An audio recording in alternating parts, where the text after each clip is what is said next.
Hello friends, आपका एक बार फिर से स्वागत है आपके अपने YouTube चैनल ईटेक्स हेल्पलाइन पर। और मैं आपका दोस्त और होस्ट CA मोहित गुप्ता। जैसा कि हम सबको पता है, फाइनेंशियल ईयर 2019-20 के लिए ड्यू डेट्स एक्सीड्स हुई हैं बहुत सारे कॉम्प्लायंसेस की, और उसी में एक कॉम्प्लायंस आता है इनकम टैक्स ऑडिट का। अगर आज की हम बात करें तो इनकम टैक्स ऑडिट के लिए जो ड्यू डेट है वो 31 अक्टूबर 2020 है, और इनकम टैक्स के रिटर्न फाइल करने के लिए जो ड्यू डेट है वो 30 नवंबर 2020 है। तो फ्रेंड्स, आज हम इनकम टैक्स का ऑडिट डिस्कस करेंगे फॉर्म 3CD में। इस आज के लेक्चर में, आज के वीडियो में सबसे पहले दोस्तों हम ये देखेंगे कि इनकम टैक्स का ऑडिट एप्लीकेबल किस किस के ऊपर होता है। So for that you have to go to section 44AB। Section 44AB क्या कहता है, और आज का जो हमारा टोटल डिस्कशन है वो फाइनेंशियल ईयर 19-20 मतलब कि असेसमेंट ईयर 2020-21 के लिए है। तो हम उसी से रिलेटेड सारे के सारे कंप्लायंस डिस्कस करेंगे। अगर हम 44AB की बात करें तो इनकम टैक्स का ऑडिट 5 रीजंस की वजह से करना पड़ता है। 44AB सब सेक्शन ABCDE ए कहता है, सबसेक्शन ए कहता है कि अगर आपके बिजनेस की टोटल सेल्स, टर्नओवर या ग्रोस रिसीट्स 1 करोड़ से अगर ज्यादा एक्सीड कर जाती हैं तो आपको ऑडिट करवाना 44AB में मैंडेटरी हो जाता है। इसकी 2 एक्सेप्शन है। पहली एक्सेप्शन, अगर आपकी टर्नओवर 1 करोड़ से 2 करोड़ के बीच में है और आप 44AD में 6% या 8% का प्रॉफिट दिखाते हैं तो वो। दूसरी एक्सेप्शन, अगर आपकी टोटल एग्रीगेट रिसीप्ट्स जो आपकी हैं, सेल्स की, टर्नओवर की, ग्रोस रिसीट्स की, वो 95% या उससे ज्यादा बैंकिंग ट्रांजैक्शन के थ्रू हो, मींस 5% या उससे कम कैश में हो। साथ की साथ एंड आपका जितनी भी पेमेंट्स हैं, चाहे वो एक्सपेंडिचर की हो या बिजनेस पेमेंट हो, वो सारी की सारी 5% से कम कैश में हो। तो दोनों ही टर्म्स, दोनों ही कंडीशंस आपको पूरी करनी है। टोटल रिसीप्ट्स जो है वो 95% से ज्यादा बैंकिंग चैनल से हो, और जो टोटल पेमेंट्स है इंक्लूडिंग एक्सपेंडिचर वो 95% से ज्यादा बैंकिंग चैनल से हो। तो उस केस में जो आपकी एग्रीगेट टर्नओवर 1 करोड़ है उसको 5 करोड़ मान लिया जाएगा और आपको ऑडिट करवाना मैंडेटरी नहीं रहेगा। मींस बिना ऑडिट करवाए, बिना 6% 8% दिखाए आप अपना जो है प्रॉफिट जो है वो कम दिखा सकते हैं। 44AB क्लोज बी कहता है कि अगर आप प्रोफेशन में है, 44AA में जो प्रोफेशनल एक्टिविटीज हैं, if you are carrying on any profession, तो वो आपकी जैसे ही प्रोफेशनल रिसीट्स 50 लाख से ऊपर जाती हैं तो आपको ऑडिट करवाना मैंडेटरी है। देन 44AB क्लोज सी कहता है कि अगर आप अपनी रिटर्न सेक्शन 44AE, 44BB और 44BBB में भर रहे हैं और उसमें जो प्रॉफिट की कंडीशंस है उससे कम प्रॉफिट अगर आप दिखाना चाहते हैं तो आपको ऑडिट करवाना मैंडेटरी हो जाता है 44AB में। Then 44AD 44AB close D क्या कहता है कि अगर आप प्रोफेशनल हैं और 44ADA में कवर होते हैं और 50% से कम अपना प्रॉफिट दिखाना चाहते हैं तो आपको फिर 44AB क्लोज डी में ऑडिट करवाना मैंडेटरी हो जाता है। फ्रेंड्स, जो हम ये क्लोजेस की बात कर रहे हैं, ये क्लोजेस बड़े इंपॉर्टेंट है, क्योंकि जब आप अपना ऑडिट करते हैं इनकम टैक्स का तो ये क्लोजेस आपको सिलेक्ट करने पड़ते हैं कि ऑडिट जो है वो किस क्लोज में हुआ है। देन 44AB क्लोज ई जो ये कहता है कि अगर आप 44AD में फॉल करते हैं और आप अपना जो डीम्ड प्रॉफिट है 6% या 8% उससे कम अपना प्रॉफिट अगर दिखाना चाहते हैं तो, और आपके टर्नओवर 1 करोड़ से कम है, तो उस केस में आपको 44AB क्लोज ई के अंदर अपना ऑडिट करवाना मैंडेटरी हो जाता है। तो फ्रेंड्स, ये 5 सबसेक्शंस हैं 44AB में ABCDE जिसमें आपको ऑडिट करवाना होता है अगर इन कंडीशंस में आप फॉल कर जाते हैं। तो फ्रेंड्स, ये था सारा का सारा कंक्लूजन। अगर आपका इनकम टैक्स में ऑडिट होना है तो कब होना है, क्यों होना और कैसे होना है। अब हम आ जाते हैं इनकम टैक्स के ऑडिट के फॉर्म के ऊपर। तो अगर हम इनकम टैक्स के ऑडिट की बात करें तो इनकम टैक्स का ऑडिट नॉर्मली 44AB में 2 फॉर्म्स में होता है, form 3CA 3CD, form 3CB 3CD। Form 3CA किसके ऊपर एप्लीकेबल होता है और फॉर्म 3CB किसके ऊपर एप्लीकेबल होता है वो हम अभी देखते हैं। फॉर्म 3CD कॉमन है, जो सारा का सारा क्वेश्चनर है, उसमें क्वेश्चन नंबर 1 से लेके क्वेश्चन नंबर 44 तक क्वेश्चंस हैं जो आपको एज ए ऑडिटर फिल करने होते हैं। फॉर्म 3CA और फॉर्म 3CB जो है वो ऑडिट रिपोर्ट्स हैं, जिसमें आप अपनी ऑडिट रिपोर्ट लिखते हैं। तो सबसे पहले हम देखते हैं कि 3CA किसके ऊपर एप्लीकेबल है और 3CB किसके ऊपर एप्लीकेबल है। अगर हम फॉर्म 3CA की बात करें तो फॉर्म 3CA जो ऑडिट रिपोर्ट है 44AB में, उसमें क्लियर लिख रखा है, in a case where the accounts of the business or profession of a person has been audited under any other law. So अगर आपके अकाउंट्स किसी और लॉ में भी ऑडिट हुए हैं और आपका इनकम टैक्स में भी ऑडिट हो रहा है, तो आपको 3CA में ऑडिट करवाना पड़ता है, 3CA में ऑडिट रिपोर्ट इशू करनी पड़ती है। जैसे कंपनीज LLP में अगर ऑडिट हुआ है, मैंडेटरी ऑडिट हुआ है, सोसाइटी में अगर आपका मैंडेटरी ऑडिट हुआ है, और 12AA की सोसाइटी अगर नहीं है, क्योंकि अगर 12AA रजिस्टर्ड सोसाइटी है तो 10B में ऑडिट होता है आपका, फॉर्म 10B में, वो फिर फॉर्म 3CA में नहीं होता। तो एग्जांपल जैसे कंपनीज हो गई, LLP एक्ट में अगर ऑडिट हुआ है तो LLPs होगी। तो इस तरीके से आपका अगर ऑडिट हुआ है किसी और एक्ट में, फॉर्म 3CA में ऑडिट रिपोर्ट इशू करता है चार्टर्ड अकाउंटेंट। लेकिन अगर आपका किसी और लॉ में ऑडिट नहीं हुआ है तो फिर फॉर्म 3CB में आपकी ऑडिट रिपोर्ट जाती है, जैसे प्रोप्राइटरशिप फर्म, पार्टनरशिप फर्म या कोई और एसोसिएशन ऑफ पर्संस है जहां पे आपका मैंडेटरी ऑडिट किसी और लॉ में नहीं हुआ है। सो जो फॉर्म 3CA और फॉर्म 3CB है वो ऑडिट रिपोर्ट के फॉर्म है, जिसके अंदर आपको सिर्फ पर्टिकुलर्स डालने होते हैं, और अपने अगर आप किसी पॉइंट के ऊपर कमेंट करना चाहते हैं, कोई डिस्क्लेमर देना चाहते हैं, कोई क्वालिफिकेशन देना चाहते हैं, तो वो क्वालिफिकेशन आपको इन फॉर्म्स में देनी होती है। अदरवाइज आपके सारे क्वेश्चनर जो हैं वो फॉर्म 3CD के अंदर कवर होते हैं। अब हम आ जाते हैं फॉर्म 3CD पे। सो फॉर्म 3CD की अगर बात करें तो सबसे पहले name of the assessee. Name of the assessee से मतलब है फ्रेंड्स उस फर्म का नाम जिसका आप ऑडिट कर रहे हैं। मान लीजिए प्रोप्राइटरशिप फर्म है तो प्रोप्राइटर का नाम नहीं आएगा, उस फर्म का नाम आएगा जिसका आप ऑडिट कर रहे हैं। तो जिस कंपनी का ऑडिट कर रहे हैं, जिस फर्म का ऑडिट कर रहे हैं, उस फर्म का आपको ट्रेड नेम डालना है यहाँ पे। जर्नली इंडिविजुअल और HUF को अगर हम छोड़ दें तो ट्रेड नेम और पैन कार्ड पे जो नेम है वो सिमिलर होता है, लेकिन इंडिविजुअल और HUF के केस में ट्रेड नेम जो है ना वो लीगल नेम से डिफरेंट हो सकता है।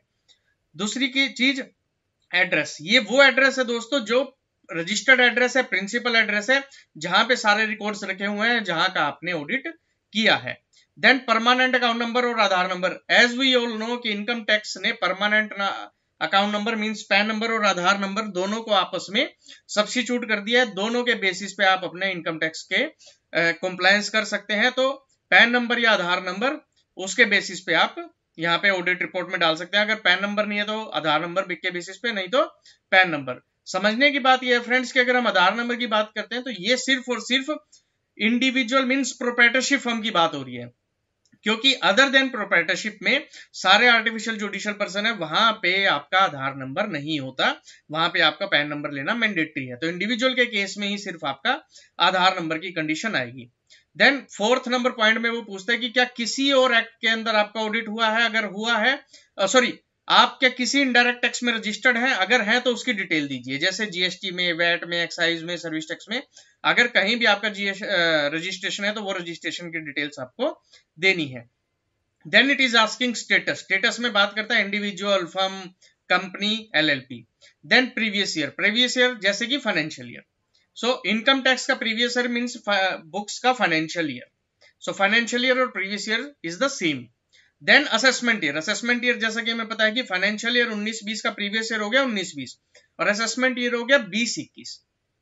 देन 44AB के किस सेक्शन में आप ऑडिट कर रहे हैं। जो हमने 5 सब सेक्शन अभी डिस्कस किए थे 44AB में, A 1 करोड़ से ऊपर की टर्नओवर, B 50 लाख से ऊपर की receipt, C 44 AE, 44 BB, 44 triple में अगर आपका ऑडिट होता है, then D 44 ADA and E 44 AD। तो आपका किस सेक्शन की वजह से ऑडिट हो रहा है वो आपको यहाँ पे मेंशन करना बहुत जरूरी है।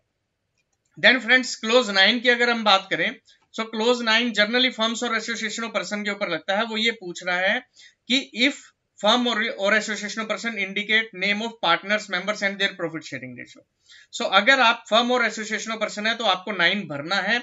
आपको अपने पार्टनर्स की के नाम, डिटेल्स और उनकी प्रॉफिट शेयरिंग रेशियो यहाँ पे इंडिकेट करनी है। 9B में वो पूछ रहा है कि क्या ड्यूरिंग द ईयर में कोई प्रॉफिट शेयरिंग रेशियो में कोई चेंज आया, अगर आया है तो वो आपको यहाँ पे इंडिकेट करना है। तो 9 जो है वो फर्म और EOPs के ऊपर एप्लीकेबल है, बाकियों पे एप्लीकेबल नहीं है। फिर हम 10 की बात करते हैं। 10 में वो आपसे पूछता है कि क्या नेचर ऑफ बिजनेस है आपका। नेचर ऑफ बिजनेस ये वही है दोस्तों जो हम इनकम टैक्स रिटर्न फाइल करते हुए ड्रॉप डाउन से सिलेक्ट करते हैं। तो यहाँ पे आपको ड्रॉप डाउन मिलेगा जहां पे आपको उसका बिजनेस या प्रोफेशन कोड और उसका फर्म नेम वगैरह डालना पड़ेगा। देन क्वेश्चन 10B में वो पूछ रहा है आपसे कि क्या ड्यूरिंग द ईयर में कोई बिजनेस या प्रोफेशन में कोई चेंज आया है, अगर हाँ तो वो चेंज आपको यहाँ पे स्पेसिफाई करना है। तो ये 10 जो है वो सभी टैक्स पेयर्स के, सभी एसएससीज के ऊपर एप्लीकेबल होता है। नाउ आ जाइए 11 क्लोज 11 में 3CD में वो पूछ रहा है कि whether books of accounts are prescribed under section 44AA। जैसा कि हम सबको पता है कि 44AA में कुछ स्पेसिफाइड बुक्स ऑफ अकाउंट्स बताए हुए हैं, तो आपको बताना है कि क्या 44AA में बुक्स ऑफ अकाउंट्स इस पर्टिकुलर टैक्स पेयर के लिए बताए हुए हैं, अगर हाँ तो यस, नहीं तो नो। और आप कौन कौन सी बुक्स ऑफ अकाउंट्स मेंटेन कर रहे हैं वो आपको यहाँ पे बताना है 11B के अंदर। दिस इज वेरी क्रूशियल, आपको ध्यान रखना है कि जो जो books of accounts income tax department ने स्पेसिफाई किए हैं वो सारे के सारे मेंटेन्ड हो। अगर नहीं मेंटेन्ड है तो then there is a penalty for non maintenance of books of accounts. So इसके बाद क्वेश्चन ये भी उठता है कि क्या आपने अपने books of accounts computerised form में रखे हैं या फिजिकल फॉर्म में। अगर आपने books of accounts computerised form में रखे हैं तो आपको बताना है, और फिजिकल फॉर्म में रखे हैं तो आपको बताना है कि कौन सी लोकेशन पे वो physical books of accounts available है। Then list of books of accounts and nature of relevant documents examined. 11C में आपने बताया, देखिए 11A में आपने बताया कि क्या लिस्ट ऑफ डॉक्यूमेंट्स 44AA में स्पेसिफाइड है। 11B में आपने बताया कि कौन कौन से बुक्स मेंटेन किए। देन 11C में आप बता रहे हैं कि आपने कौन कौन से चेक किए। तो ये बड़ा इंपॉर्टेंट है कि जो उसने मेंटेन किए क्या वो सारे के सारे आपने चेक किए हैं, नहीं किए हैं, ये आपको सारा का सारा क्लोज 11 के अंदर पूरा स्पेसिफाई करना है। अब आ जाइए क्लोज 12 के ऊपर। क्लोज 12 में वो पूछ रहा है कि क्या आप जो ऑडिट कर रहे हैं वो प्रिजम्पटिव टैक्सेशन के अंदर आता है। जब हम प्रिजम्पटिव टैक्सेशन की बात करते हैं तो 44AB का जो क्लोज C, D और E है, ये तीनों क्लोजेज में प्रिजम्पटिव टैक्सेशन का ऑडिट होता है। तो क्वेश्चन ये पूछा जा रहा है कि जो प्रॉफिट एंड लॉस अकाउंट का आप ऑडिट कर रहे हैं, क्या उस प्रॉफिट एंड लॉस अकाउंट के अंदर कोई प्रिजम्पटिव बेसिस पे कोई इनकम दिखाई गई है। फ्रेंड्स ये बड़ा इजीली पॉसिबल है कि एक बिजनेसमैन, एक प्रोप्राइटर के 4 बिजनेस चल रहे हैं, मान लीजिए एक प्रोप्राइटर के 4 बिजनेस चल रहे हैं, वो 3 बिजनेसेस में बुक्स ऑफ अकाउंट्स मेंटेन करता है और एक का प्रिजम्पटिव बेसिस पे दिखाता है। तो उस केस में आपकी जब ऑडिट होता है, वो क्योंकि ऑडिट पैन बेस्ड होता है तो आपने कंसोलिडेट कर लिया सब कुछ। अब क्वेश्चन ये उठता है कि weather profit and loss account indicates any profit and gain accessible on presumptive basis, if yes indicate the amount and the relevant section। तो आपका जो प्रॉफिट एंड लॉस अकाउंट है जिसका आप ऑडिट कर रहे हैं, क्या उसमें कोई ऐसा इनकम का कंपोनेंट है जिसका प्रिजम्पटिव टैक्सेशन पे इनकम जिसमें डिराइव हुई है। Means 44AD, AE, AF, AB, 44BB, 44BBA, 44BBB, 44ADA, क्या इनमें से कोई डिराइव हुई है, अगर हाँ तो फिर उसकी आपको यहाँ पे इनकम स्पेसिफिकली अलग से बतानी है। देन फ्रेंड्स क्लोज 13 पूछता है कि मेथड ऑफ अकाउंटिंग आपने प्रीवियस ईयर में क्या अपनाया है, कैश बेसिस पे या मर्केंटाइल बेसिस पे। और 13B पूछता है कि क्या ड्यूरिंग द ईयर में मेथड ऑफ अकाउंटिंग में कोई चेंज हुआ है। मींस मर्केंटाइल टू कैश या कैश टू मर्केंटाइल। तो वो एक 13A और 13B में आपको बताना है। देन 13C में वो पूछता है कि if answer to be above is affirmative, means अगर ड्यूरिंग द फाइनेंशियल ईयर में आपका कोई भी मेथड ऑफ अकाउंटिंग का चेंज हुआ है तो आपको उसका इफेक्ट जो है वो क्लोज 13C के अंदर देना है कि किस पर्टिकुलर में चेंज हुआ है, तो क्या इंक्रीज इन प्रॉफिट है या डिक्रीज इन प्रॉफिट है। अब आ जाइए क्लोज 13D। क्लोज 13D बड़ा इंपॉर्टेंट है फ्रेंड्स, सेक्शन 145(2) वाला। ये पूछता है आपसे क्या ICDS income computing and disclosure standards का क्या कोई इफेक्ट है आपके ऑडिट के ऊपर, प्रॉफिटेबिलिटी के ऊपर, क्या प्रॉफिट इंक्रीज और डिक्रीज हो रहा है ICDS की वजह से, इसका इफेक्ट आपको यहाँ पे डिस्क्लोज करना है।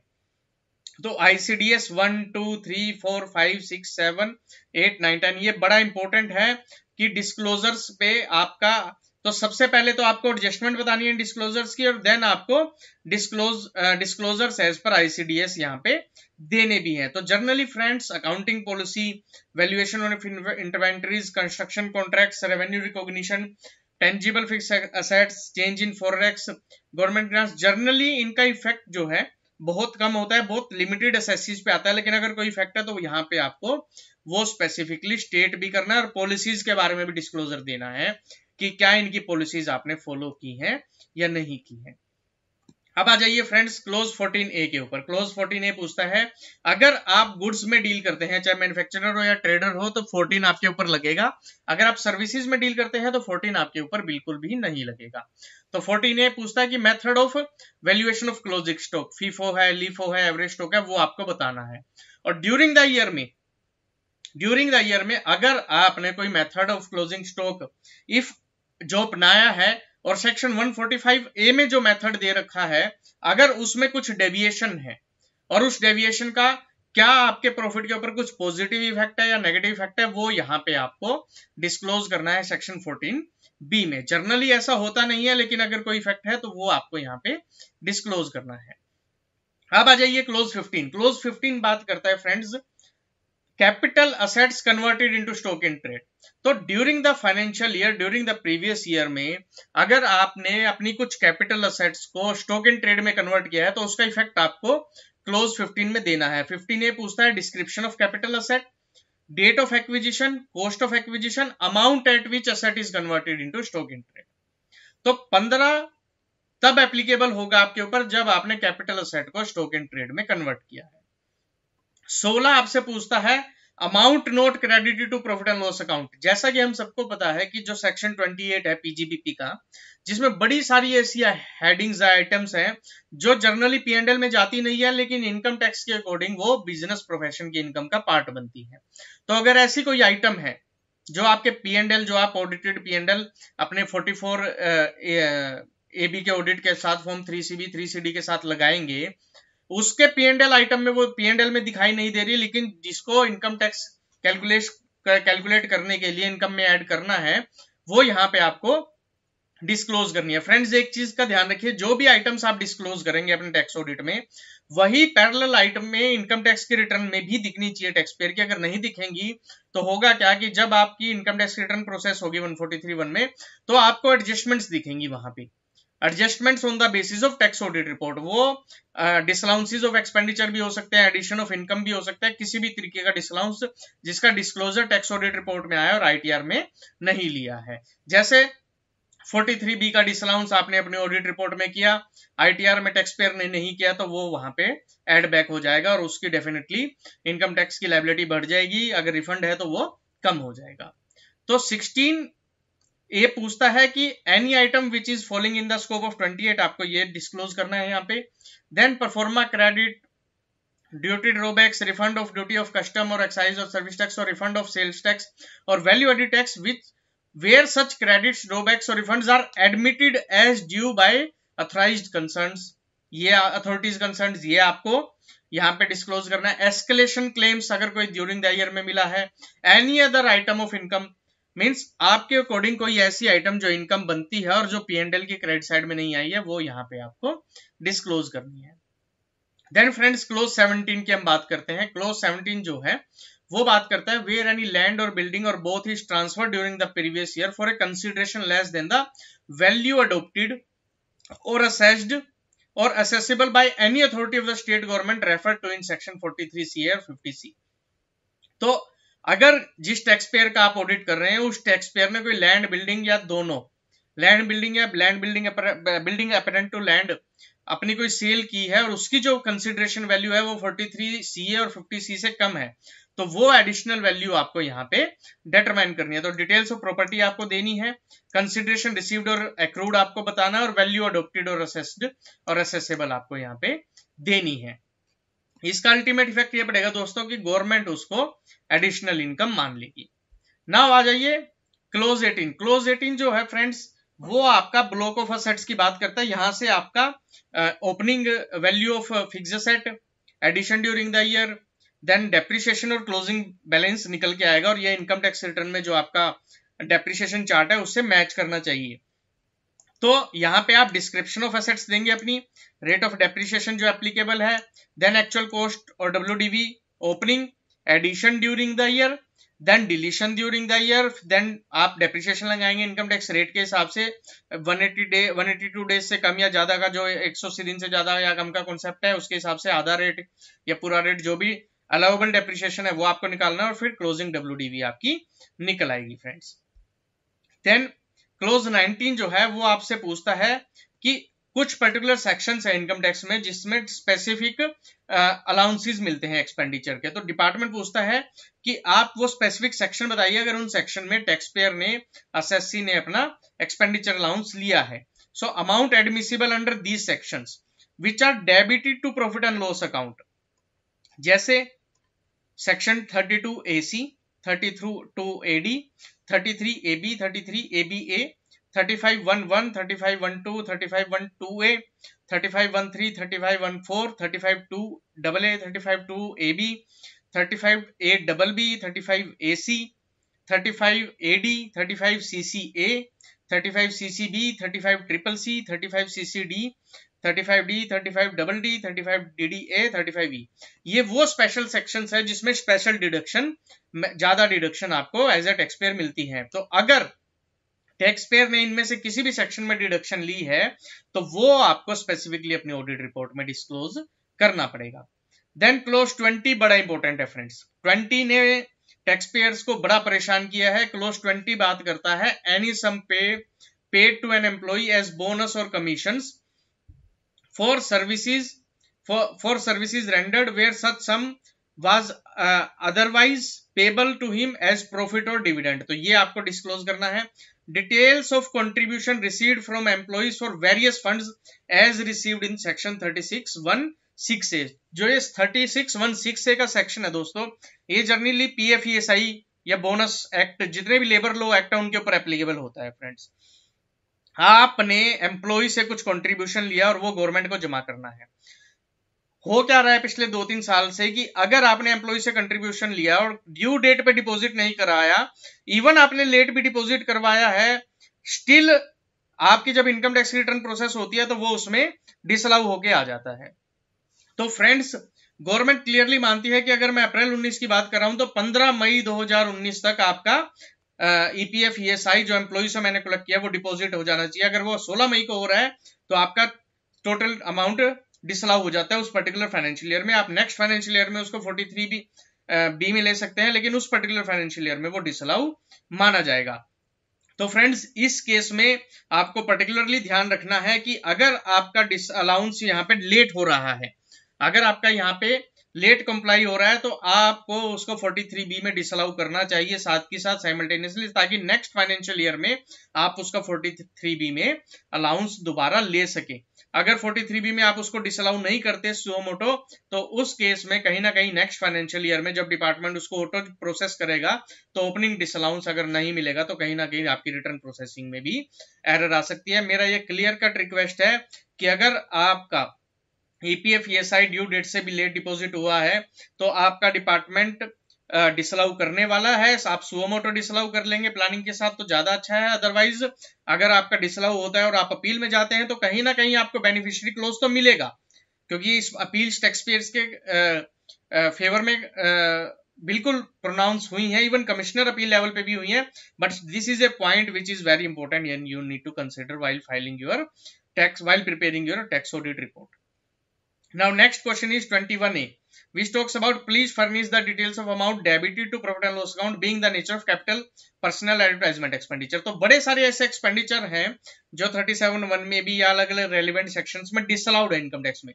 तो ऐसे कुछ एक्सपेंडिचर अगर आपके प्रॉफिट एंड लॉस में डले हुए हैं डेबिट साइड में, मींस एक्सपेंडिचर साइड में, वो आपको आइडेंटिफाई करके 21A में डालने हैं ताकि ये एक्सपेंडिचर इनकम टैक्स के रिटर्न के अंदर डिसअलाउ हो सके और accordingly correct income tax liability आपकी कैलकुलेट हो सके। तो इसमें कुछ एग्जांपल्स है कैपिटल एक्सपेंडिचर का, पर्सनल एक्सपेंडिचर का, एडवर्टाइजमेंट एक्सपेंडिचर इन एनी सोवरन brochure pamphlet. There is a difference between business promotion and advertisement, so वो आपको ध्यान रखना है। And this is only for a political party, this is not for all.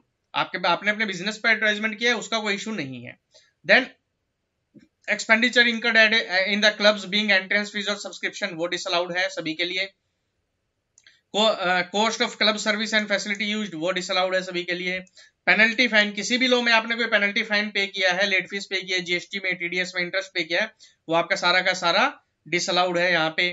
तो आपने अगर किसी भी स्टैट्यूटरी कंप्लायंस में कोई भी late fees, penalty, interest, other amount pay किया है, वो सारा का सारा आपका डिसअलाउ हो जाता है इस पर्टिकुलर क्लोज में। क्लोज 21A के अंदर वो आपको ध्यान रखना है, ऑडिट करते हुए वो सारा डिसअलाउ करना है। Then amount inadmissible under section 40A। तो 40A के अंदर आपका जो जो अमाउंट इनएडमिसिबल है वो आपको यहाँ पे स्पेसिफाई करना है। 40A आपका बात करता है कि अगर आपने टीडीएस नहीं काटा हो या डिपॉजिट ना करवाया हो प्रॉपर्ली। सो 40A के अंदर पहला वो पूछता है नॉन रेजिडेंट को पेमेंट को। So details of payment on which tax is not deducted. Non resident को पेमेंट हुई और टीडीएस नहीं काटा, on which not deducted, TDS नहीं काटा, तो उसकी डिटेल आपको किस क्लोज में देनी है? क्लोज 21B के अंदर, 21B के अंदर फर्दर सब क्लोज 1A के अंदर ये डिटेल आपको देनी है। 21B 1A के अंदर नॉन रेजिडेंट की, 1A के अंदर नॉन रेजिडेंट की डिटेल, 1B के अंदर details of payment on which tax has been deducted but has not been paid during the previous year और in the subsequent year before the expiry of time prescribed under section 201। So section 201 में जो time prescribed है उसके अंदर भी अगर आपने payment नहीं की, पहले ए में वो कह रहा है कि काटा नहीं है, बी में वो कह रहा है काटा है लेकिन जमा नहीं किया, तो उसकी डिटेल देनी है। देन क्लोज 2 बात कर रहा है पेमेंट्स रेफर टू इन सब क्लोज 1A। 1A किसका? Section 41A of income tax act. आपने अगर other than non resident means domestic की अगर हम बात करें, वो ट्रांजैक्शंस जिन पे टीडीएस कटना चाहिए था और नहीं काटा वो यहाँ पे डिस्क्लोज करने हैं, और वो ट्रांजैक्शंस जिन पे टीडीएस कटना चाहिए था आपने काटा भी है लेकिन जमा नहीं किया, तो वो यहाँ पे आपको डिस्क्लोज करना है। अब इसके बाद क्लोज 3, क्लोज 3 बात कर रहा है सब क्लोज 1C, सेक्शन 40 सब क्लोज 1C, अगर उसकी कोई ट्रांजैक्शन है तो यहाँ पे। देन सेक्शन 40 सब क्लोज 2A, वो यहाँ पे आपको सारी की सारी डिटेल डालनी है। देन सब क्लोज 2B, सब क्लोज 3, सब क्लोज 4 और देन सब क्लोज 5, ये सारी की सारी डिटेल्स आपको यहाँ पे बतानी है। अभी मैं आपको बता देता हूं कि सेक्शन 41 के कौन कौन से सब क्लोज में क्या क्या आता है। तो ये आप देख सकते हैं सेक्शन 40A, अगर नॉन रेजिडेंट की पेमेंट है तो आपकी 100% डिसअलाउ होती है। अगर रेजिडेंट की पेमेंट है और टीडीएस नहीं काटा तो 30% आपकी यहाँ पे डिसअलाउ होती है, जो आपको क्लोज 21B के अंदर शो करनी है। देन 41B किस चीज की बात करता है? एनी कंसिडरेशन पेड और payable to non resident for which specific service on which equalisation levy is deductible. तो अगर इक्वलाइजेशन लेवी का है तो वो 1B में फॉल करता है। देन फ्रिंज बेनिफिट टैक्स का है तो 1C में फॉल करता है। Then any amount paid on account of any rate of tax levied on the profit or gain of any business or profession or assessed at a proportion of or otherwise on the basis of which such profit or gain, तो ये close 2 में fall करता है। और 2A जो है वो wealth tax की बात करता है, सिंस वेल्थ टैक्स अब रहा नहीं तो इसका आपका डिसअलाउंस जनरली बनेगा नहीं। देन 2B किस चीज की बात करता है फ्रेंड्स? वो बात करता है royalty, licence fees, service fees, privilege fees, service charge, इन चीजों की बात आपकी करता है to a state government undertaking by the state government. Then clause 3 बात करता है any payment chargeable under the head salaries, तो अगर सैलरीज में फॉल करता है तो 40A3 में आएगा। देन 44 किस चीज की बात करता है दोस्तों आपसे? 44 बात करता है 40A4 किस चीज की बात करता है? Any payment to a provident fund और other fund established for the benefit of employees. Then 40A5 किस चीज की बात करता है? Any tax actually paid by the employer referred to in section clause 10C of section 10। तो ये सारे के सारे क्लोजेस हैं फ्रेंड्स जो हमें 21B के अंदर ध्यान रखने हैं। देन उसके बाद बात करता है amount debited to profit and loss account being interest, salary, bonus, commission रिमडिशेबल एडमिसिबल अंडर सेक्शन 40B और 40BA एंड कंप्यूटेशन देयरऑफ। तो ये बात कर रहे हैं यहाँ पे पार्टनरशिप फर्म और एलएलपी की। जैसा कि हमें पता है कि पार्टनरशिप फर्म और एलएलपी में पार्टनर्स को कुछ eligible salaries, bonus, commission, interest allowed होते हैं, तो उसकी इंफॉर्मेशन हमें यहाँ पे देनी है। देन क्लोज डी बात करता है डिसअलाउंस और deemed income under section 40A3, ये रिलेटेड पार्टी ट्रांजैक्शंस की फ्रेंड्स यहाँ पे हमसे बात कर रहा है। देन क्लोज डी के बाद ए, डी का A means clause 21 of tax audit, उसका सब क्लोज डी और फिर उसके अंदर फर्दर सब टू सब close A on the basis of examination of books of accounts and other relevant document evidence whether the expenditure covered under section 48(3) read with rule 60 were made in account pay check drawn on account of bank और account पे bank draft if not please furnish the detail. जैसा कि हम सबको पता है कि section 48(3) में आपको कैश एक्सपेंडिचर 10,000 से ज्यादा अलाउड नहीं है, कंडीशन हम सबको पता है। तो अगर ऐसी कुछ अगर हुई है तो वो सारी की सारी आपको यहाँ पे डिटेल्स देनी है पार्ट ए में और पार्ट बी के अंदर भी। तो फ्रेंड्स ये बात करता है आपकी कैश एक्सपेंडिचर्स की। अब आ जाइए क्लोज ई। क्लोज ई कहता है payment of gratuity not allowable under section 48(7). तो ऐसा आपका एक्सपेंडिचर ग्रेचुटी का जो अलाउएबल नहीं है 47 में वो आपको यहाँ पे स्टेट करना है। Then any sum paid by SSC as a employer not admissible under section 48(9), वो आपको यहाँ बताना है। कंटिजेंट लायबिलिटी अगर आपकी बुक्स में कोई बुक हुई है तो वो आपको यहाँ पे डिस्क्लोज करनी है।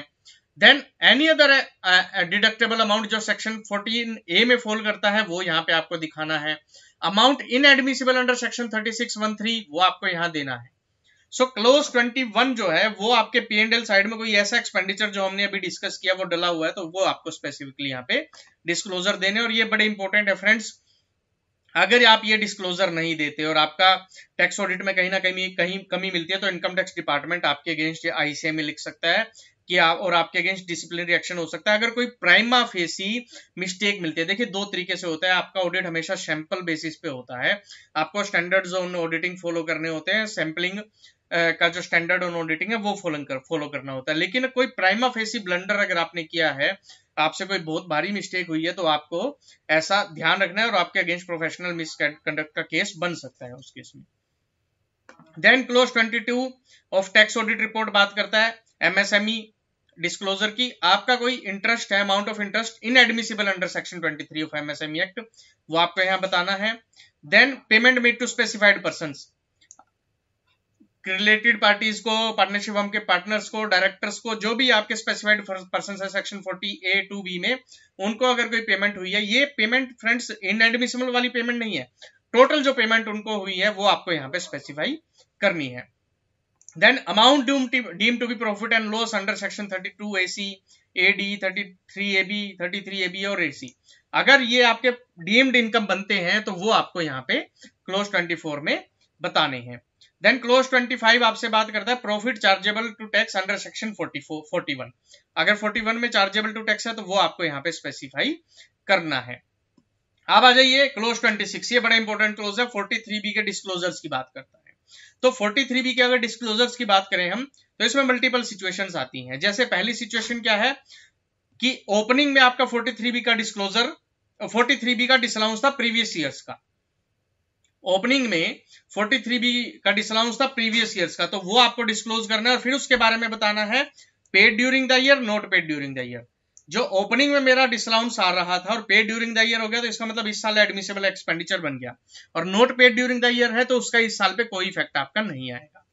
देन दूसरे में वो पूछता है कि करंट ईयर का जो प्रीवियस ईयर आपका है, क्योंकि इनकम टैक्स में फाइनेंशियल ईयर को प्रीवियस ईयर बोलते हैं, प्रीवियस ईयर का आपका 43B का डिसअलाउंस क्या है।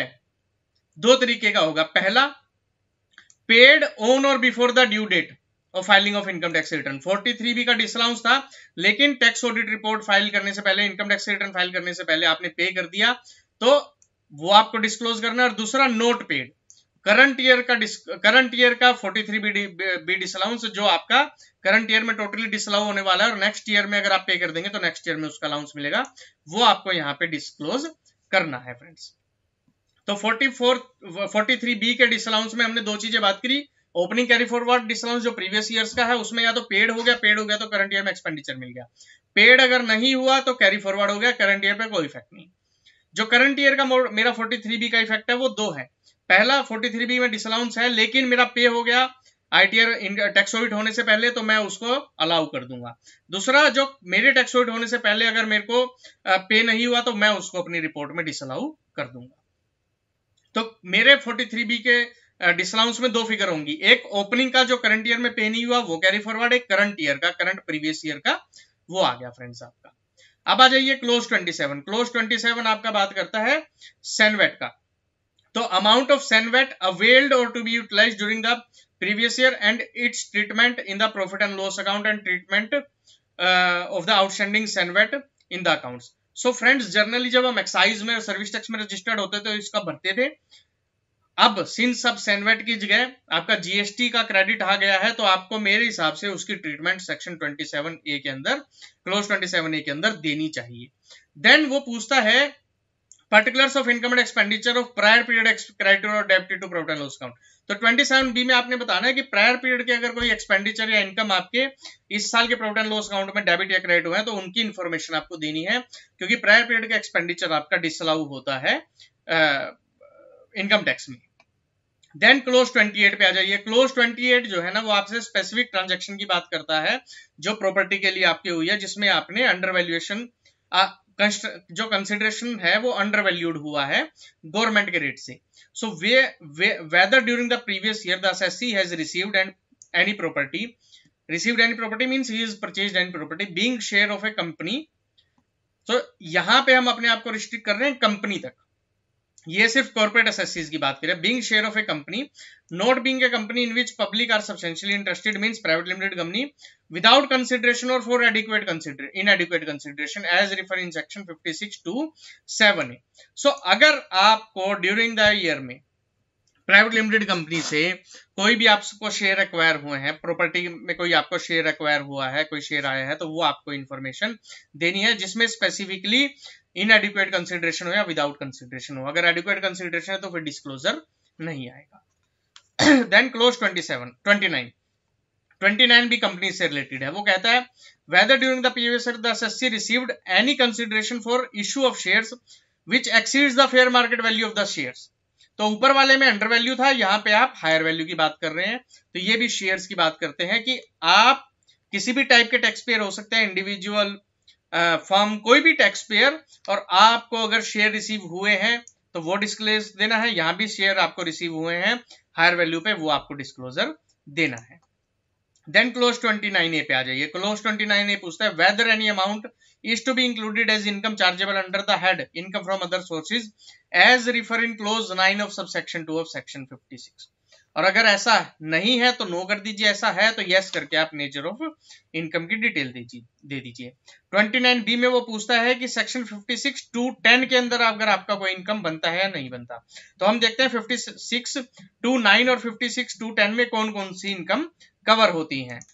56(2)(9) बात करता है एनी सम और मनी रिसीव्ड एज एडवांस और otherwise in course of negotiation of transfer of capital asset. तो आप कैपिटल असेट बेच रहे थे, आपको बयाना मिला, एडवांस मिला, और वो आपने फॉरफिट कर लिया, आपकी प्रॉपर्टी की ट्रांजैक्शन नहीं हुई, तो अगर ऐसी कोई आपकी रिसिप्ट है तो वो आपको यहां डिस्क्लोज करनी है। दूसरा, whether any person receives in the previous year from any person और पर्सन ऑन और after 1st day of April 2017 any sum or money without consideration in aggregate of which exceeds 50,000 rupees the whole of the amount value of sum. Any immovable property without consideration, inadequate consideration. So in cases में अगर आपका कोई भी fall करता है और इसके बाद any property other than immovable property, अगर आपको इनएडिक्वेट कंसिडरेशन या विदाउट कंसिडरेशन रिसीव हुई है तो वो सारी की सारी आपको डिस्क्लोज करनी है। लेकिन इसमें एक्सेप्शन क्या है कि अगर आपको रिलेटिव से मिली है, मैरिज में मिली है, इनहेरिटेंस में मिली, मींस कहने मतलब ये है कि अगर आपको कोई भी प्रॉपर्टी मूवेबल, इमूवेबल या हार्ड कैश मिला है और वो इनकम टैक्स में टैक्सेबल है, मींस एग्जेम्प्ट नहीं है, टैक्सेबल है सेक्शन 56(2)(9)(10) में, तो उस केस में आपको उसका disclosure income tax audit report में क्लोज 29A और B में रिस्पेक्टिवली देना है। देन क्लोज 30 जनरली अब रिडेंडेंट हो गया, but you have to give the detail. Clause 30 पूछता है details of any amount borrowed on hundi और any other amount due thereon repaid otherwise than through an account payee cheque. तो वो आपको close 30 में वो सारी की सारी डिटेल्स देनी है। देन क्लोज 30A आपसे पूछता है whether primary adjustment to transfer pricing. तो यहां पे आपसे वो ट्रांसफर प्राइसिंग की डिटेल पूछ रहा है जो नॉर्मली मैक्सिमम टैक्स पेयर्स के ऊपर एप्लीकेबल नहीं होती है। ट्रांसफर प्राइसिंग की आपकी ट्रांजैक्शन है या नहीं है, यस या नो। अगर यस है तो फिर आप बताइए किस मेथड पे आपने एडजस्टमेंट करी है, वो सारी की सारी आपको डिटेल क्लोज 30 में देनी है। देन क्लोज 31, क्लोज 31 आपका बड़ा इंपॉर्टेंट क्लोज है। वो लोन लेने या लोन देने की बात करता है, अमाउंट लेने या अमाउंट देने की बात करता है। क्लोज 31A पुराना क्लोज है बट बहुत ही कारगर क्लोज है, बहुत ही इंपॉर्टेंट क्लोज है। पर्टिकुलर्स ऑफ ईच लोन और deposit in an amount exceeding the limit specified in section 269SS taken और एक्सेप्टेड। लोन लेना, you have taken a loan और deposit during the financial year more than 10,000, वो आपको यहाँ पे सारा का सारा डिस्क्लोज करना है। लोन टेकन या डिपॉजिट टेकन वो डिस्क्लोज करना और ये बताना है कि क्या आपने कैश में लिया है या अकाउंट पे ही चेक के थ्रू लिया है, वो सारी की सारी इंफॉर्मेशन देनी है। देन 31B कहता है particulars of each specified sum other than loan and deposit, each specified sum in an amount exceeding the limit specified under section 269SS taken or accepted। तो ये भी आपका इनवर्ड है, एनी सम taken और accepted other than loan and deposit. आपको बताना है कि अगर आपने ऐसा लिया है तो आप बताइए, और वो अगर कैश में लिया है, बैंक में लिया है, किस मोड से लिया है, वो आपको स्पेसिफाई करना है। अगर आपने कैश में लिया है लिमिट से ऊपर तो वो आपका डिसअलाउ होने वाला है। देन क्लोज 31BA, ये नया क्लोज ऐड हुआ था 2 साल पहले। तो BA ये कहता है कि particulars of each receipt in an amount exceeding the limit specified under section 269ST in aggregate from a person in a day or in respect of a single transaction or in respect of the transaction related to one event or occasion from a person during the previous year where such receipt is otherwise done by check और bank DD और an electronic clearance. तो आपने अगर किसी single day from a person या single transaction या consolidation of multiple transaction आपने cash accept किया है, लिटरली अगर हम बात करें कैश एक्सेप्ट किया है एक पर्टिकुलर लिमिट से ज्यादा, तो वो आपको 269ST में यहाँ पे डिस्क्लोज करना है। देन क्लोज BB क्या कहता है, particulars of any receipt in an amount exceeding. तो 269BA कहता है any limit specified under section 269ST। BB क्या कहता है, particulars of each receipt in an amount exceeding 269STT in aggregate from a person in a single day or a single transaction in respect of transaction related to one event on the occasion from person received by a check। ऊपर हमसे उसने पूछा where the such receipts is otherwise than by check, यहां वो हमसे पूछ रहा है कि receipts by a check और bank DD not be in an account pay check or an account pay bank DD during the previous year। तो यहां पे आपको बताना है कि रिसीव्ड बाय चेक और बैंक डीडी, बट वो अकाउंट पे ही चेक और डीडी नहीं है। मतलब कि आपको बाय चेक मिला, बाय डीडी मिला, लेकिन अकाउंट पे ही नहीं है, तो बीबी में डिस्क्लोज करना है। आपको जो है other than mode of cash, bank DD और इलेक्ट्रॉनिक पेमेंट मिला, तो फिर आपको BA में डिस्क्लोज करना है फ्रेंड्स। देन आ जाइए क्लोज BC पे। क्लोज BC कहता है 31 का पर्टिकुलर्स ऑफ ईच पेमेंट, यहां पेमेंट की बात कर रहे हैं हम। एनी पेमेंट जो मैंने की सेक्शन 269ST में, और वो पेमेंट मैंने other than by cheque, bank DD और इलेक्ट्रॉनिक क्लियरेंस की, तो वो सारी की सारी मेरे को डिटेल्स यहाँ पे देनी है। और इसी में 269ST में BD में अगर मैं जाऊं, क्लोज 31BD में वो कहता है कि आपने चेक और डीडी से तो दी, लेकिन वो अकाउंट पे ही अगर नहीं था तो वो स्पेसिफिकली मेरे को यहाँ पे देना है। फ्रेंड्स बड़ा मुश्किल हो जाता है ये पता करना कि टैक्स पेयर ने जो चेक इशू किया है वो विद अकाउंट पे ही है या विदाउट अकाउंट पे ही है।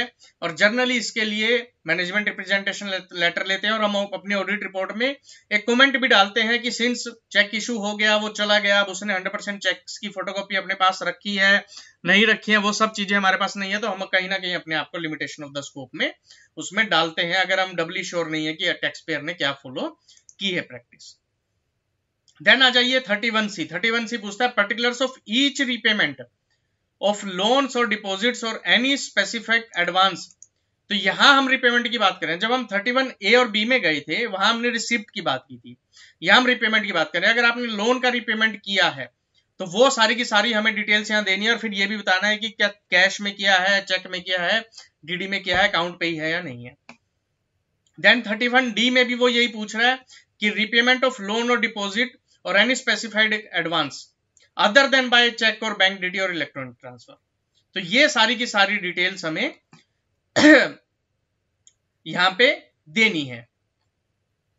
देन क्लोज E 31E पूछता है मेरे से Particulars of repayment of loan or deposit or any specific advance in an amount exceeding the limit specified under section 269D received by a check or bank DD which is not an account pay। तो अगर account pay नहीं है तो 269E के अंदर मेरे को वो डिस्क्लोजर देना है।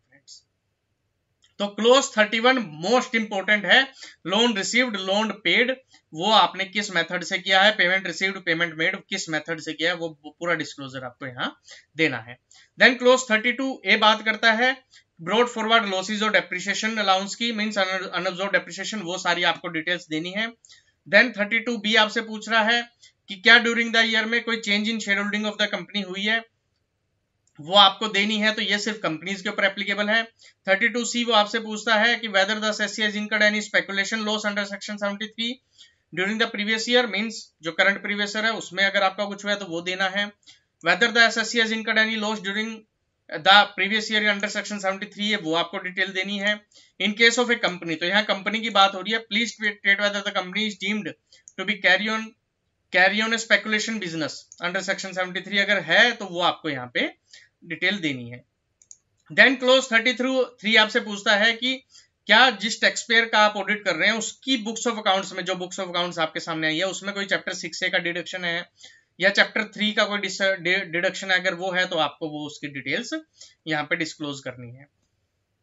देन फ्रेंड्स क्लोज 34 पे आ जाइए। क्लोज 34 बहुत इंपॉर्टेंट है, ये TDS का क्लोज है। पूरी एक्सक्लूसिव डिटेल्स, पूरी डिटेल में आपको डिटेल देनी है। 34A आपसे पूछ रहा है कि whether the assessee is required to deduct TDS under the previous year, अगर रिक्वायर्ड है तो फिर आपको पूरी सेक्शन वाइज डिटेल यहां देनी है 34 में। तो अगर TDS उसने, उसके ऊपर सबसे पहले ये पूछता है कि काटना बनता है या नहीं बनता है, ये नहीं पूछा काटा है नहीं काटा है, काटना बनता है या नहीं बनता है। अगर काटना बनता है तो आपको 10 number wise, section wise, nature of payment wise पूरी डिटेल देनी है। तो सबसे पहले वो पूछ रहा है टोटल अमाउंट ऑफ पेमेंट और receipts of the nature specified. तो सबसे पहले आपको ये बताना है कि टोटल पेमेंट, जैसे 94C की बात करें, कॉन्ट्रैक्टर में टोटल पेमेंट कितनी की हुई है, मान लीजिए 100 रुपए की है, उस 100 रुपए में से कितने के ऊपर TDS कटना चाहिए, मान लीजिए 80 रुपए के ऊपर कटना चाहिए क्योंकि बाकी 20 के जो वेंडर थे वो लिमिट से कम थे। उस 80 रुपए में से कितने के ऊपर TDS कटा है, total amount on which tax was deducted और कलेक्टेड। तो सबसे पहले टोटल एक्सपेंडिचर मान लीजिए 100 रुपए, कितने पे TDS कटना चाहिए, 80 रुपए पे, कितने पे काटा है, कितने पे काटा है, मान लीजिए 80 रुपए पे ही पूरा काटा है। अमाउंट ऑफ टैक्स डिडक्टेड और कलेक्टेड, कितने अमाउंट का TDS काटा है वो बताना है। देन जो काटा है वो करेक्टली काटा है या कम या ज्यादा काटा है, और जो काटा है total amount of on which tax was deducted और collected at less than the specified rate. तो आपको यह बताना है कि कितना ऐसा अमाउंट है जिसके ऊपर कम TDS काटा है, और अगर कम काटा है तो कितना कम काटा है, और उसमें से कितना गवर्नमेंट को डिपॉजिट हुआ है। तो ये सारी की सारी एक्सक्लूसिव डिटेल देनी है। उस पर्टिकुलर नेचर ऑफ एक्सपेंडिचर में कितना TDS, कितना एक्सपेंडिचर फॉल करता है, उस पर कितने अमाउंट पे TDS कटना चाहिए, कितने पे काटा है, क्या TDS काटा है, कितने पे शॉर्ट काटा है, कितना शॉर्ट काटा है और कितना डिपॉजिट हुआ है, वो सारी की सारी डिटेल आपको 34A के अंदर गवर्नमेंट को देनी है। देन 34B में पूछ रहे हैं कि क्या TDS की रिटर्नें भरी हैं, और भरी हैं तो डिटेल दे दीजिए, टाइम पे भरी हैं या लेट भरी हैं, और लेट भरी हैं तो क्या पेनल्टी पे वगैरह की है नहीं की है। 34C में भी वो वही बात कर रहा है कि क्या उसकी TDS की रिटर्नें अगर 34B में लेट गई हैं तो जो इंटरेस्ट वगैरह बनता है, लेट फीस बनती है, वो प्रॉपरली पे कर दी है या नहीं कर दी है, वो आपको सारी की सारी डिटेल्स देनी है। देन 35 क्लोज 35 बड़ा इंपॉर्टेंट है, स्टॉक। आप ट्रेडिंग और मैन्युफैक्चरिंग इंडस्ट्री में है तो स्टॉक की डिटेल देनी है, सर्विसेज में है तो स्किप कर दीजिए। तो अगर आप ट्रेडिंग में है तो आपकी डिटेल होगी opening stock, purchase during the year, sales during the year, closing stock या शॉर्ट एंड एक्सेस। तो ये तो हो गया ट्रेडिंग कंसर्न के केस में क्वांटिटेटिव डिटेल्स। यहाँ आपको अमाउंट नहीं डालना, क्वांटिटेटिव डिटेल। तो जब आप क्वांटिटी डाल रहे हैं तो UKCB सिलेक्ट करना है, मतलब किस क्वांटिटी को किस यूनिट में मेजर करने हैं, लीटर है, किलोग्राम है, क्विंटल है, किस में मेजर कर रहे हैं, पीसीज है। अगर मैन्युफैक्चरिंग कंसर्न है तो आपके 3 तरीके के स्टॉक होंगे, रॉ मटेरियल, उसको ओपनिंग, परचेज, फिर कंजम्पशन। समझिए ट्रेडिंग के केस में सेल होता है, रॉ मटेरियल के केस में कंज्यूम हो रहा है, साथ के साथ आप रॉ मटेरियल को भी सेल कर रहे हैं, तो कंजम्पशन और सेल दोनों का आपका डिडक्शन हो रहा है। देन closing stock. Yield of finish goods means कितनी परसेंटेज की यील्ड है और कितनी परसेंटेज की वेस्टेज है। Then finished products, raw material और फिनिश्ड प्रोडक्ट्स। फिनिश्ड प्रोडक्ट्स में opening stock, purchase, quantity manufactured, sales, closing stock. आप फिनिश स्टॉक परचेज भी कर सकते हैं और मैन्युफैक्चरिंग भी कर सकते हैं, दोनों की दोनों आपकी पोजीशन यहाँ पे कवर कर दी गई है। अब आ जाइए क्लोज 36। क्लोज 36 डीडीटी की बात करता है, डिविडेंड डिस्ट्रीब्यूशन टैक्स की। अगर आपने कोई ड्यूरिंग द ईयर में डोमेस्टिक कंपनी ने कोई डिविडेंड डिस्ट्रीब्यूट किया तो उसकी सारी डिटेल देनी है कि amount of distributed profits means dividend कितना डिस्ट्रीब्यूट किया है, amount of reduction refer in section 115(o)(1)(a)(1) में 1(a)(2) में कितना है, फिर उसके ऊपर टैक्स कितना बनता है और details of dates of payments आपको सारी की सारी देनी है। ये लगता है सिर्फ डोमेस्टिक कंपनीज के ऊपर आपका। अब क्लोज 36 ए के ऊपर आ जाइए, weather the assessee has received any amount in the nature of dividend. आपको ये बताने की क्या आपको कोई डिविडेंड मिला है सेक्शन 22 क्लोज ई में, अगर मिला है तो डिटेल देनी है, नहीं मिला तो नो आपको कर देना है। देन अगर आपका कॉस्ट ऑडिट होता है तो क्लोज 37 फिल करना है, कॉस्ट ऑडिट नहीं होता तो नहीं फिल करना। देन क्लोज 38 में वो पूछता है कि क्या कोई सेंट्रल एक्साइज का ऑडिट हुआ है, तो वो आपको बताना है, नहीं हुआ तो नहीं बताना। ऐसे क्लोज 39 में वो पूछता है कि क्या सर्विस टैक्स में कोई ऑडिट हुआ है। हालांकि इसमें अभी जीएसटी ऑडिट का कॉन्सेप्ट फॉर्मेट में नहीं है, लेकिन मेरा ये कहना है कि अगर जीएसटी में आपके टैक्स पेयर का ऑडिट हुआ है तो आपको 3C या 3CB में उसके ऊपर कमेंट जरूर करना है। देन क्लोज 40 फिर आपको P&L आपका फिल करवाते हैं यहाँ पे। Total turnover as per audited P&L, gross profit oblique turnover, net profit, stock in trade oblique turnover और material consumed oblique finish goods produced. तो ये सारी की सारी रेशियो आपकी करंट ईयर की और प्रीसीडिंग प्रीवियस ईयर की, मींस प्रीवियस ईयर और प्रीसीडिंग प्रीवियस ईयर 2 सालों का कंपैरिजन आपका यहाँ पे आ जाएगा। देन क्लोज 41 में वो पूछता है कि क्या इस टैक्स पेयर की जिसका ऑडिट आप कर रहे हैं उसका कोई इनकम टैक्स का रिफंड या डिमांड पेंडिंग है, अगर वो है तो आप उसकी सारी की सारी डिटेल दे दीजिए। क्लोज 42 पूछता है एसएफटी, स्पेसिफाइड फाइनेंशियल ट्रांजैक्शन की, क्या उसके ऊपर रिपोर्टिंग एप्लीकेबल है फॉर्म 61 और फॉर्म 61A में, अगर है तो डिटेल दे दीजिए, अगर नहीं है तो नो कर दीजिए। हम सबको पता है एसएफटी किस किस के ऊपर एप्लीकेबल होता है। देन क्लोज 43 पे आ जाइए। क्लोज 43 लिमिटेड कंपनीज पे लगता है, अभी तक ये एप्लीकेबल भी नहीं है। पेरेंट एंटिटी और अल्टरनेट रिपोर्टिंग एंटिटी ये सब ट्रांसफर प्राइसिंग और मल्टीनेशनल कंपनीज के लिए है, तो ये उनके ऊपर जाता है। देन जीएसटी एक्सपेंडिचर बाइफर्केशन, ये भी close 44 financial year 2019-20 assessment year 2021 पर अभी ये एप्लीकेबल नहीं है। हालांकि अगर आप जीएसटी में ऑडिट करते हैं और जीएसटी ऑडिट फॉर्म 9C का क्लोज 14 अगर आप देखेंगे तो ये कहीं ना कहीं उसी प्रकार की चीज आपको देखने को मिलेगी कि टोटल अमाउंट ऑफ एक्सपेंडिचर इनकर ड्यूरिंग द फाइनेंशियल ईयर आपको बताना है। Expenditure in respect of entities registered under GST, मतलब कि आपका जो एक्सपेंडिचर है उसमें से रजिस्टर्ड एंटिटी का एक्सपेंडिचर कितना है, और उसमें भी 4 बाइफर्केशन है।